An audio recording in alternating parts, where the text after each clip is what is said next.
नमस्कार, डेली 24 भारत देख रहे हैं आप। मैं हूं आपके साथ साहिल धुलिया। बुलेटिन की शुरुआत करेंगे बड़ी खबर के साथ। पश्चिम बंगाल में पहले चरण का मतदान जारी है।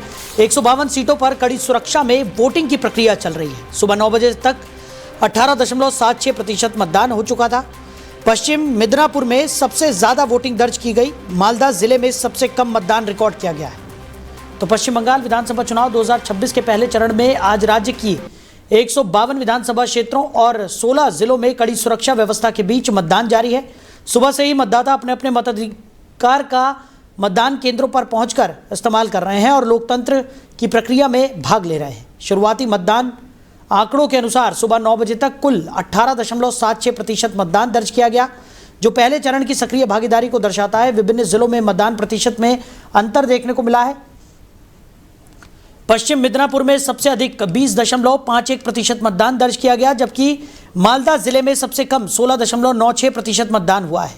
मतदान प्रक्रिया को शांतिपूर्ण और निष्पक्ष बनाए रखने के लिए सुरक्षा बलों की तैनाती की गई है।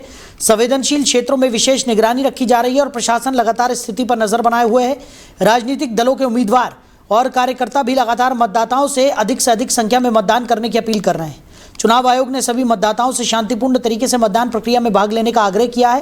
पहले चरण के मतदान के साथ ही राज्य में चुनावी माहौल और अधिक गर्म हो गया है और आगे के चरणों पर सभी की नजरें टिकी हुई हैं। तो इसी खबर पर ज्यादा चर्चा के लिए हमारे मैनेजिंग एडिटर रमेश ठाकुर जी हमारे साथ जुड़ गए। रमेश जी, पश्चिम बंगाल में पहले चरण का मतदान लगातार जारी है और 152 सीटों पर कड़ी सुरक्षा में वोटिंग की प्रक्रिया शुरू हो चुकी है। कैसे देख रहे हैं आज के मतदान को आप? देखिए साहिल, ये चुनाव बहुत ही ज्यादा नजर रखने वाला है और यूं कहें कि सारी पॉलिटिकल पार्टियों और वहां के मतदाताओं और पूरी व्यवस्था के लिए एक अलहदा साबित होने वाला है, क्योंकि आज 152 सीटों पे चुनाव हो रहा है बंगाल में और उनमें 152 सीटों में 4,28,771 जो वोटर हैं, जिन्होंने 2021 में वोट डाला था, उनका नाम काटा गया है SIR प्रक्रिया के तहत। तो मोटा मोटा मान लो कि 152 प्रत्येक सीट पे 9,399 मतलब 10,000 के करीब वोट हर निर्वाचन क्षेत्र से काटा गया है। पहली बात, अभी आपने मालदा सीट की बात करी है। मालदा सीट और मुर्शिदाबाद, ये दो ऐसे जिले हैं जहां मुस्लिमों की आबादी 50, 55, 60 तक पहुंची हुई है। अब मालदा सीट पे ही एक विधानसभा है मोठीवाड़ा। वहां पे इस समय टाइम हो रहा है 11 बज गए हैं जी। 10 बजे तक EVM खराब रही है, लंबी लाइन लगी हुई है, वोटिंग नहीं कर पाए लोग। अब 11 बजे का अभी ये नहीं खबर निकल के आई है क्या वहां EVM बदली गई है, सुचारू रूप से वहां वोटिंग हो रही है या नहीं हो रही है। ये सब चीजें देखने की चीजें हैं। तो SIR के तहत होने वाला ये पहला चुनाव है और मुस्लिम बहुल क्षेत्रों में जिस तरीके से अशांति फैली पड़ी है, वो कह रहे हैं कि हमें वोट नहीं डालने दे रहे हैं। तो मुझे इसमें लगता है कि पूरी विफलता का श्रेय जो है इलेक्शन कमीशन ऑफ इंडिया को जाना चाहिए, क्योंकि इलेक्शन कमीशन ने पहले बोल दिया था कि SIR के बाद पूरा निष्पक्ष चुनाव होगा, कहीं कोई खामियां नहीं आएंगी, कहीं कोई दिक्कतें नहीं होती। लेकिन दिक्कतें हर सीट पे हर जगह देखने को मिल रहा है। दूसरा पॉजिटिव पॉइंट ये है कि वोटिंग अच्छी हो रही है हर क्षेत्र में देखा जाए, क्योंकि 9 बजे तक कुछ ऐसे 16-17 सीटें ऐसे जिले ऐसे हैं जहाँ पे लगभग 18 या 20% तक वोटिंग हो चुकी है। तो इससे जब आप अनुमान लगा लोगे 5-6 बजे तक का, तो ये आंकड़ा मुझे लगता है 70 के आसपास से पार करेगा। और जिस मेन पॉइंट पे हम लोग कई दिन से बात कर रहे थे कि महिलाओं की संख्या जो आधी आबादी है वो घरों से निकल के मतदान में बढ़ चढ़कर हिस्सा ले गई, वो तस्वीर हम लोगों को दिखाई देती है जी।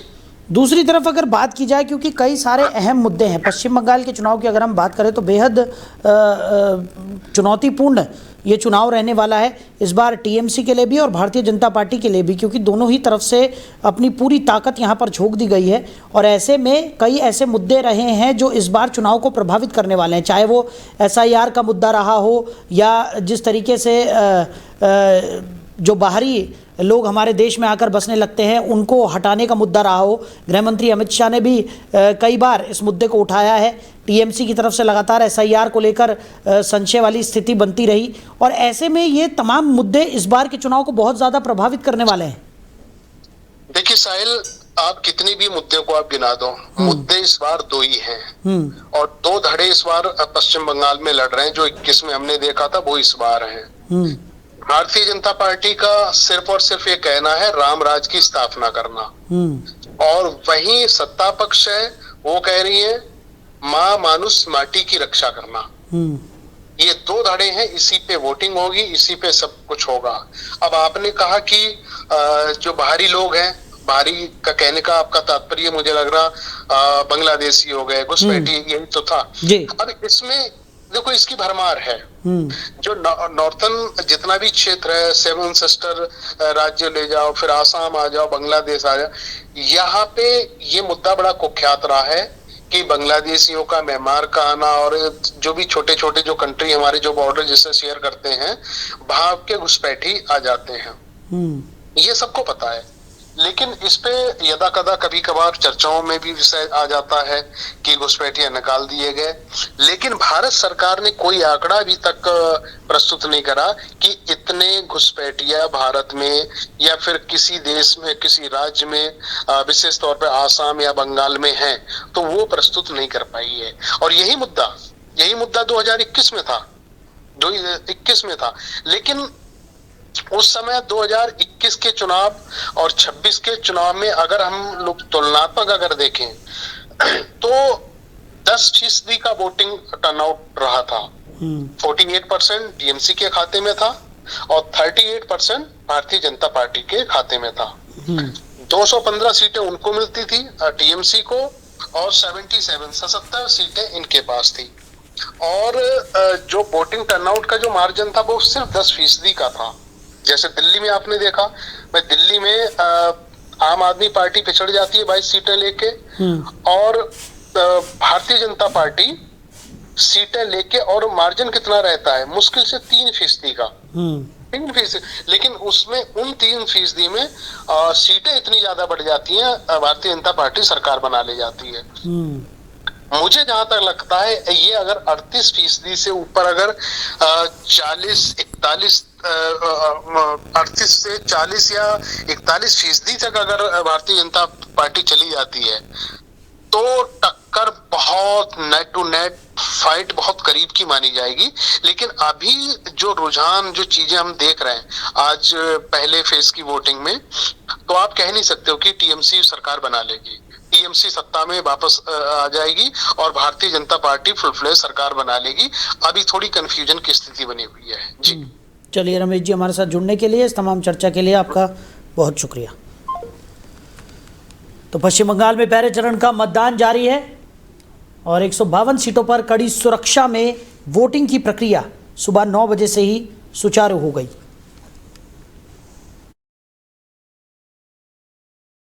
मताधिकार का इस्तेमाल करते हुए नजर आ रहे हैं। वहीं तमिलनाडु विधानसभा चुनाव 2026 के तहत राज्य भर में मतदान जारी है और विभिन्न विधानसभा क्षेत्रों में मतदाता उत्साह के साथ अपने मताधिकार का प्रयोग कर रहे हैं। इस क्रम में बोदिनायकपुर विधानसभा क्षेत्र से द्रविड़ मुन्नेत्र कड़गम के उम्मीदवार ओ पनीरसेल्वम ने भी अपना वोट डाला।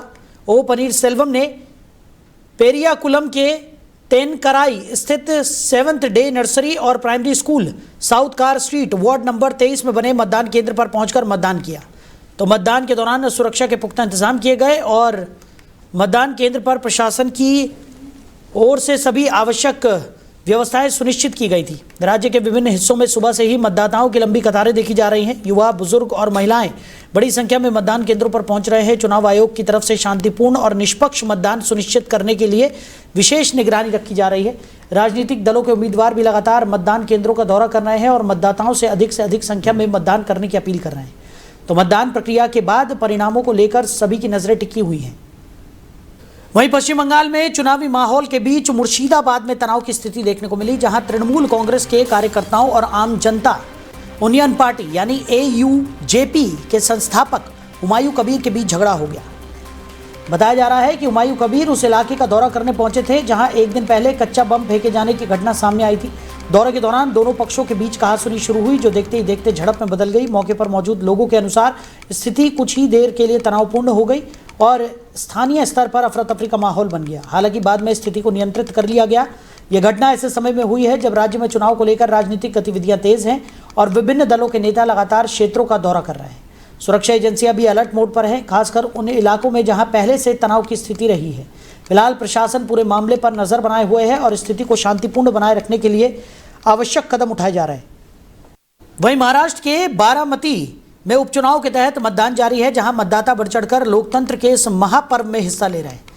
इस क्रम में राष्ट्रवादी कांग्रेस पार्टी की सांसद सुप्रिया सुले ने बारामती के एक मतदान केंद्र पर पहुंचकर अपना वोट डाला। मतदान केंद्र पर पहुंची सुप्रिया सुले ने आम मतदाताओं के साथ कतार में लगकर अपने मताधिकार का प्रयोग किया। इस दौरान सुरक्षा के कड़े इंतजाम किए गए थे और प्रशासन पूरी तरह सतर्क नजर आया। तो चुनाव आयोग के दिशा निर्देशों के अनुसार मतदान प्रक्रिया को शांतिपूर्ण और निष्पक्ष तरीके से संपन्न कराने के प्रयास किए जा रहे हैं। बारामती क्षेत्र में सुबह से ही मतदाताओं में खासा उत्साह देखने को मिल रहा है। युवा, महिलाएं और बुजुर्ग बड़ी संख्या में मतदान केंद्रों पर पहुंच रहे हैं। स्थानीय प्रशासन की तरफ से मतदान केंद्रों पर सभी जरूरी सुविधाएं उपलब्ध कराई गई हैं ताकि मतदाताओं को किसी प्रकार की परेशानी न हो। राजनीतिक दृष्टि से महत्वपूर्ण इस उपचुनाव के नतीजों पर सभी की नजरें टिकी हुई है। मतदान संपन्न होने के बाद अब सभी को परिणामों का इंतजार रहेगा, जो आने वाले दिनों में घोषित किए जाएंगे। वहीं नोएडा के सेक्टर 18 में गुरुवार को एक बिल्डिंग के बेसमेंट में अचानक आग लगने से इलाके में हड़कंप मच गया। जानकारी के मुताबिक आग एक सलून के बेसमेंट में लगी, जिससे आसपास मौजूद लोगों में अफरा तफरी फैल गई। घटना की सूचना मिलते ही फायर ब्रिगेड की टीम मौके पर पहुंची और आग पर काबू पाने के प्रयास शुरू कर दिए गए। दमकल कर्मियों ने तेजी से कार्रवाई करते हुए आग को फैलने से रोकने की कोशिश की ताकि अन्य दुकानों और बिल्डिंग को नुकसान न पहुंचे। स्थानीय लोगों के अनुसार आग लगते ही धुआं तेजी से फैलने लगा, जिसके कुछ देर के लिए इलाके में दहशत का माहौल बन गया। हालांकि राहत की बात यह रही कि इस घटना में किसी प्रकार की जनहानि नहीं हुई। सभी लोग सुरक्षित बताए जा रहे हैं। फायर विभाग की टीम ने कड़ी मशक्कत के बाद आग पर नियंत्रण पाने का प्रयास जारी रखा। फिलहाल आग लगने के कारणों का पता नहीं चल पाया है। पुलिस और फायर विभाग मामले की जांच कर रहा है। यह घटना थाना सेक्टर 20 क्षेत्र के अंतर्गत आने वाले सेक्टर 18 की है। वहीं मुजफ्फरनगर के बगरा बस स्टैंड पर ई रिक्शा चालक और एक राहगीर के बीच मामूली बात को लेकर शुरू हुआ विवाद देखते ही देखते मारपीट में बदल गया। जानकारी के अनुसार ई रिक्शा का पहिया राहगीर के पैर पर चढ़ जाने से दोनों के बीच कहासुनी शुरू हुई। कुछ ही देर में बहस इतनी बढ़ गई कि दोनों पक्षों में जमकर हाथापाई होने लगी, जिससे मौके पर अफरा तफरी का माहौल बन गया। घटना के दौरान आसपास मौजूद लोगों ने बीच बचाव करने की कोशिश की, लेकिन विवाद शांत नहीं हो सका। इस बीच किसी ने पूरी घटना का वीडियो बना लिया, जो अब सोशल मीडिया पर तेजी से वायरल हो रहा है। वीडियो में दोनों पक्ष एक दूसरे के साथ मारपीट करते हुए नजर आ रहे हैं। सूचना मिलने पर पुलिस मौके पर पहुंची और स्थिति को नियंत्रण में लिया। पुलिस ने दोनों पक्षों को हिरासत में लेकर मामले की जांच शुरू कर दी है। अधिकारियों का कहना है कि घटना की पूरी जांच के बाद आगे की कार्रवाई की जाएगी। ये मामला किताबी थाना क्षेत्र के बगरा बस स्टैंड का बताया जा रहा है। वहीं नोएडा के सेक्टर 51 में देर रात चोरी की वारदात सामने आई, जहां चोरों के एक गिरोह ने कई घरों को निशाना बनाने की कोशिश की। जानकारी के मुताबिक सबसे पहले चोर B103 मकान में घुसे और वहां से चोरी की घटना को अंजाम दिया। इसके बाद उन्होंने B104 के बाहर भी संदिग्ध गतिविधियां की, जिससे इलाके में दहशत का माहौल बन गया। बताया जा रहा है कि चोर जैसे ही B105 मकान के पास पहुंचे, वहां लगा सुरक्षा सिस्टम सक्रिय हो गया। पर्यवेक्षक सिस्टम ने तुरंत लाइट और साउंड अलर्ट बजाना शुरू कर दिया। अचानक अलार्म बजने से चोर घबरा गए और मौके से फरार हो गए। इस अलर्ट की वजह से एक बड़ी वारदात टल गई। घटना की जानकारी मिलते ही पुलिस मौके पर पहुंची और जांच शुरू कर दी गई। आसपास लगे सीसीटीवी कैमरों की फुटेज खंगाली जा रही है ताकि चोरों की पहचान की जा सके। पुलिस का कहना है कि क्षेत्र में गश्त बढ़ा दी गई है और संदिग्ध लोगों पर नजर रखी जा रही है। स्थानीय लोगों को भी सतर्क रहने की सलाह दी गई है ताकि इस तरह की घटनाओं पर रोक लगाई जा सके। वहीं नोएडा में मेट्रो सेवाओं के विस्तार के बीच नोएडा मेट्रो रेल कॉरपोरेशन के लिए स्थायी प्रबंध निदेशक यानी कि MD की तलाश शुरू हो गई है। शासन को पत्र भेजकर नए MD की नियुक्ति की प्रक्रिया औपचारिक रूप से शुरू कर दी गई है। फिलहाल प्राधिकरण के CEO ही NMRC का कामकाज संभाल रहे हैं। NMRC वर्तमान में एक्वा लाइन मेट्रो का संचालन कर रहा है, जो नोएडा और ग्रेटर नोएडा के बीच कनेक्टिविटी का प्रमुख माध्यम है। इसके साथ ही सेक्टर 142 से सेक्टर 38A बोटैनिकल गार्डन तक नई मेट्रो लाइन की तैयारी भी तेज कर दी गई है, जिससे यात्रियों को और बेहतर सुविधा मिलने की उम्मीद है। इसके अलावा ग्रेटर नोएडा डिपो से बोडाकी तक मेट्रो विस्तार की योजना पर भी तेजी से काम चल रहा है। अधिकारियों के अनुसार अगले 1 से 2 महीने में टेंडर जारी होने की संभावना है और इस साल के अंत तक निर्माण कार्य शुरू किया जा सकता है। ग्रेटर नोएडा वेस्ट रूट पर भी करीब 5 स्टेशनों तक मेट्रो विस्तार की तैयारी की जा रही है। मेट्रो नेटवर्क के विस्तार के साथ एनएमआरसी का दायरा और जिम्मेदारियां भी बढ़ेंगी। वहीं नोएडा के सेक्टर 145 स्थित डंपिंग ग्राउंड में लगी आग तीसरे दिन भी पूरी तरह नहीं बुझ पाई है, जिससे आसपास के इलाकों में हालात चिंताजनक बने हुए हैं। कूड़े के बड़े ढेर से लगातार उठ रहे धुएं के कारण स्थानीय लोगों की सांस लेने में दिक्कतें हो रही हैं और प्रदूषण का स्तर भी बढ़ गया है। पास की सोसाइटियों में रहने वाले लोग इस स्थिति से काफ़ी परेशान हैं और प्रशासन से जल्द समाधान की मांग कर रहे हैं। बताया जा रहा है कि इस डंपिंग ग्राउंड में करीब 7 लाख टन कूड़ा जमा है, जिसका लंबे समय से निस्तारण नहीं हो पाया। सोमवार को लगी आग ने तेज़ गर्मी और सूखे कचरे के कारण विकराल रूप ले लिया था। फायर ब्रिगेड की टीम ने आग पर काफ़ी हद तक काबू पा लिया है, लेकिन धुआं अभी भी लगातार निकल रहा है। प्राधिकरण की टीमें मौके पर डटी हुई हैं और कूड़े को अलग अलग हिस्सों में बांटकर आग बुझाने का प्रयास किया जा रहा है। इससे पहले कूड़ा निस्तारण के लिए नियुक्त एजेंसी भी इस काम में सफल नहीं रही थी। इस बीच प्राधिकरण के सीईओ कृष्णा करुणेश ने अधिकारियों को हालात जल्द सुधारने और स्थायी समाधान सुनिश्चित करने के निर्देश भी दे दिए। वहीं उत्तर प्रदेश के लाखों छात्रों का इंतजार आज खत्म होने जा रहा है, क्योंकि यूपी बोर्ड 10वीं और 12वीं का रिजल्ट आज शाम 4 बजे जारी कर दिया जाएगा। उत्तर प्रदेश माध्यमिक शिक्षा परिषद की तरफ से परिणाम घोषित किए जाएंगे। छात्र अपना रिजल्ट आधिकारिक वेबसाइट पर जाकर देख सकेंगे। इसके अलावा डिजिटल सुविधा के तहत डिजी लॉकर पर भी परीक्षा परिणाम उपलब्ध रहेगा। जिले की बात करें तो इस वर्ष कुल 42,829 छात्रों ने परीक्षा में हिस्सा लिया था। इनमें 7 राजकीय, 45 अशासकीय और 199 वित्त विहीन कॉलेजों के छात्र शामिल हैं। जिला विद्यालय निरीक्षक राजेश कुमार ने इसकी जानकारी देते हुए बताया कि रिजल्ट जारी होने के बाद सभी प्लेटफॉर्म पर सुचारू रूप से उपलब्ध होगा।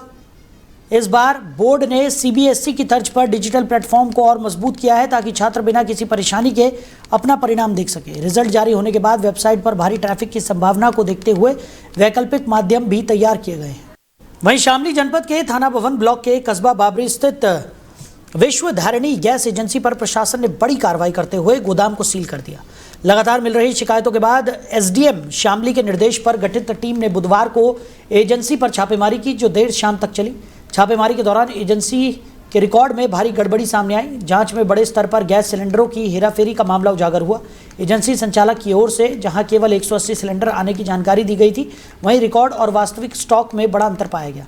इस अनियमितता को गंभीर मानते हुए प्रशासनिक टीम ने तत्काल गोदाम को सील कर दिया। कार्रवाई के दौरान नायब तहसीलदार गौरव कुमार, लेखपाल ओमकार, आपूर्ति निरीक्षक प्रदीप कुमार, इंस्पेक्टर प्रदीप कुमार और एआरओ नरेंद्र सिंह मौजूद रहे।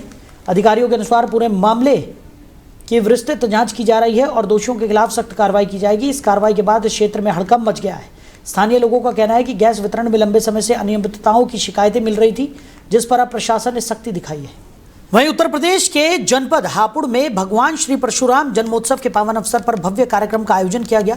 यह आयोजन विश्व ब्रह्मांड संघ जिला हापुड़ के तत्वाधान में रेलवे रोड स्थित जिला संरक्षक डॉक्टर देवेंद्र विशिष्ट के आवास पर संपन्न हुआ। कार्यक्रम के अंतर्गत 1 दिवसीय कैंप कार्यालय का विधिवत उद्घाटन उप जिलाधिकारी इला प्रकाश की तरफ से भगवान श्री परशुराम जी के समक्ष दीप प्रज्वलित कर किया गया। इस अवसर पर बड़ी संख्या में पदाधिकारी और स्थानीय लोग मौजूद रहे। कार्यक्रम के दौरान शोभा यात्रा का पुष्प वर्षा कर भव्य स्वागत किया गया, साथ ही प्रसाद का वितरण भी किया गया। उपस्थित लोगों में उत्साह और आस्था का माहौल देखने को मिला। प्रदेश उपाध्यक्ष पंडित गोपाल शर्मा ने कहा कि भगवान परशुराम जन्मोत्सव समाज की आस्था और गौरव का प्रतीक है, जो एकता और सांस्कृतिक विरासत को मजबूत करता है। वहीं जिला संरक्षक डॉक्टर देवेंद्र वशिष्ठ ने कहा कि यह हमारे लिए सौभाग्य का विषय है कि इस अवसर पर कैंप कार्यालय का उद्घाटन हुआ। कार्यक्रम में पूर्व सदर विधायक गजराज सिंह, प्रदेश कानूनी सलाहकार पंडित नरेश चंद्र शर्मा, एडवोकेट सहित अनेक गणमान्य लोग उपस्थित रहे।